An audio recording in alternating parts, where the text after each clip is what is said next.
Well, Matt Melzak joins us now from the Toledo Walleye. And Matt, after a weekend like this in years past, you would have to talk me down off the ledge, but I've matured. I understand this happens, and you go through stretches where you only win one game in 5. You know what? It does happen, Mark, and you can look back every year. This incredible run the Toledo Walleye has been on going back to 2014, where every year this team's a playoff team. They have good records every year, and they got a good record again this year. They're still 9 points clear of the next closest team in their division.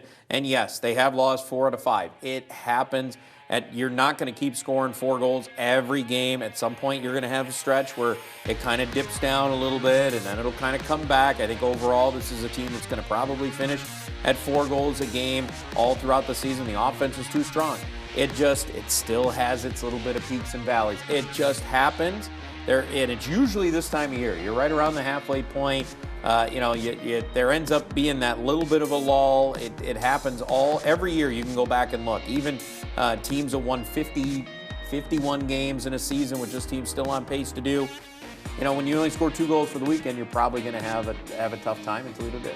Peaks and valleys on the ice, off the ice. This weekend will be a peak weekend as Toledo will stay on the road Friday, then they're home Saturday, Sunday. But off the ice, Toledo Hockey Hall of Fame induction ceremonies Friday night.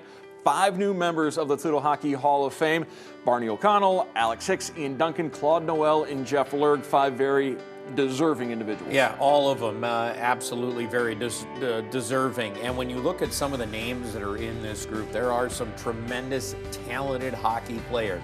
Alex Hicks played on those championship teams in '93, '94. Off he went to the National Hockey League a couple years later, had a terrific career in the NHL. Ian Duncan, another guy who's been in the National Hockey League with the Winnipeg Jets and ended up winning a couple of championships here at Toledo. Another terrific hockey player. Barney O'Connell from the years gone past, as you look at his numbers and you're like, wow, this is a guy who certainly could have been in years earlier. There's been so many great hockey players. And let's talk about Claude Noel. Great hockey player in Toledo with the Toledo Gold Diggers. Came back, had a great run as the Toledo Storm head coach for a season, then ended up coaching in the National Hockey League. And oh, by the way, that goaltender Jeff Lerg, who was part of that resurgence of hockey in Toledo, he was the goaltender that got this thing started back in 2014-15, this big run that the Toledo Walleye and Toledo Hockey has been on for a decade. And it goes back to him being that signing. The first Toledo Walleye goaltender, first one they signed going into a season, was Jeff Lerg, and he was terrific. It led them to an Eastern Conference Championship, final where they probably should have won, lost in Game 7. Just a tremendous goaltender, and certainly well-deserved, the second Toledo Walleye hockey player to go into the Toledo Hockey Hall of Fame. Joining Kyle Rogers. And Saturday, Sunday, Walleye will be wearing the Storm jersey, so it's very fitting that we're honoring a couple of members of the Storm in the Hockey Hall of Fame, and we'll also be wearing those Storm jerseys. Yeah, looking forward to the red look for the Toledo Walleye this weekend, and we're kind of rebranded as the Storm for a weekend, going back to their ECHL roots, because you remember that was the team that came back, brought hockey back into Toledo in 1991.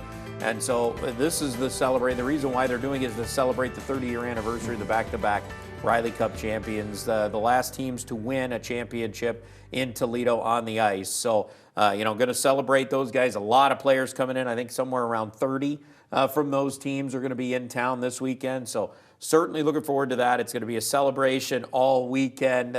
Great weekend in downtown Toledo. If you haven't gotten your tickets yet, ToledoWalleye.com. I know there's slim pickings for sure on Saturday, a little more available on Sunday, so plan ahead for this weekend if you want to come out and watch them. Matt, thank you so much. Looking forward to it, Mark. It's going to be a fun weekend, man.